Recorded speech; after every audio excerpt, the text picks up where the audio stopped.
Hey everyone, it's Jessie checking in from Val'Isere. It's Tuesday morning and there's definitely that stormy feel still hanging over resort after yesterday's wild ride.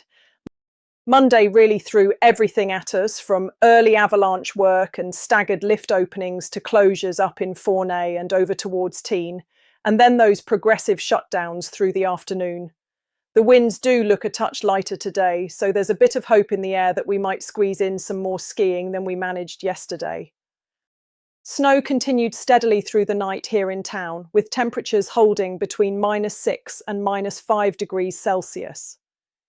Winds were still fairly strong, generally between around 15 and 25 kilometers per hour, with gusts pushing close to 70 kilometers per hour at times. With that amount of wind swirling the snow around, it's quite difficult to say how much has actually settled and how much has simply been redistributed. Around town today, it's a fully grey picture. It's cloudy and snowing right through the day, and the sun is not making an appearance at all. Temperatures are only climbing to around -5 degrees Celsius, so it's staying properly cold. Winds are coming in from the northwest with a gentle breeze generally between 12 and 20 kilometers per hour, but gusts could still reach up to 86 kilometers per hour at times. So even in the village, it may feel sharper than the thermometer suggests. Up on Bellevarde, it's a step colder again, with temperatures around -10 degrees Celsius at their highest. It's cloudy and snowing up there as well, with very limited visibility at times. Winds are stronger on the summit, generally between 20 and 29 kilometers per hour, and gusts could push towards 92 kilometers per hour. So exposed ridges and higher lifts will definitely feel the brunt of it, and that could influence what's able to open. Before lifts even think about opening this morning, the pisteurs are out securing the ski area. The piste is scheduled from 6:50, so there will be avalanche control work early on to make things safe.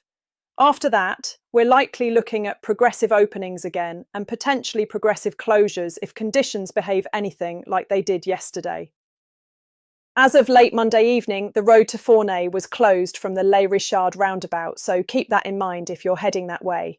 Your two best friends today are the Val'Isere ski app and Radio Val'Isere. They'll have the latest on lift openings, road access, and any safety notifications as they come in.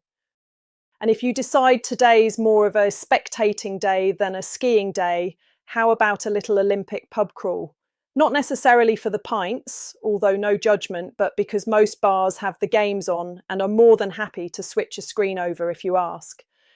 Sadly, the torchlight descent planned for tonight has been cancelled due to the forecast, and honestly most of us probably wouldn't fancy skiing down the Fuss in the dark in wind gusts nudging 100 kilometers per hour, so it's just fair to not ask exactly this of hundreds of ski instructors. And here's your translated summary of the official Bulletin d'estimation du risque d'avalanche, issued by Météo France for the Vanoise massif. Please make sure you check the full official report via the link in the description before making any decisions.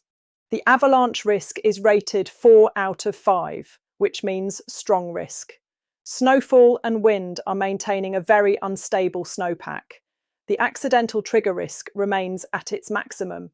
As yesterday, slabs are easy to trigger, even from a distance and even on relatively gentle slopes. Fractures can propagate a long way. These fragile, often powdery-looking wind slabs are present on all aspects from around 1,500 metres upwards, including in terrain that does not usually feel exposed. You could trigger them from the bottom or middle of a slope. Expected avalanche sizes are generally size 2 to 3.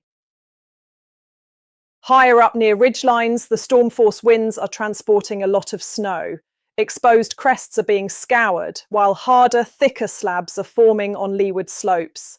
These may feel more solid and slightly less sensitive, but they can still be triggered. If they go, fractures can be very large, sometimes 2 meters deep or more, producing size 3 avalanches. Spontaneous avalanches are less frequent, but very large avalanches remain possible, especially following the significant snowfall since Sunday evening, with around 40 to 60 centimeters in total. During peak loading periods, a very large avalanche could reach roads or high-altitude infrastructure and in rare cases exceed previously known run-out zones. East and northeast facing slopes appear particularly loaded by the strong winds and also contain persistent weak layers that could lead to very wide fractures. In simple terms, this is not a day for pushing into untracked off-piste terrain. Even experienced riders need to be extremely conservative. Stick to open and secured pistes, respect closures, and remember that control work cannot eliminate all risk outside marked and open areas. Again, check the full official bulletin via the link in the description before heading out. If you're planning to explore the mountains this season, remember, off-piste skiing is dangerous. Always take a qualified guide and never go off-piste without a transceiver, shovel and probe. And most importantly, know how to use them and practice regularly. That's everything for this Tuesday morning. Stay flexible with your plans, wrap up warm, and keep an eye on those updates as the day unfolds.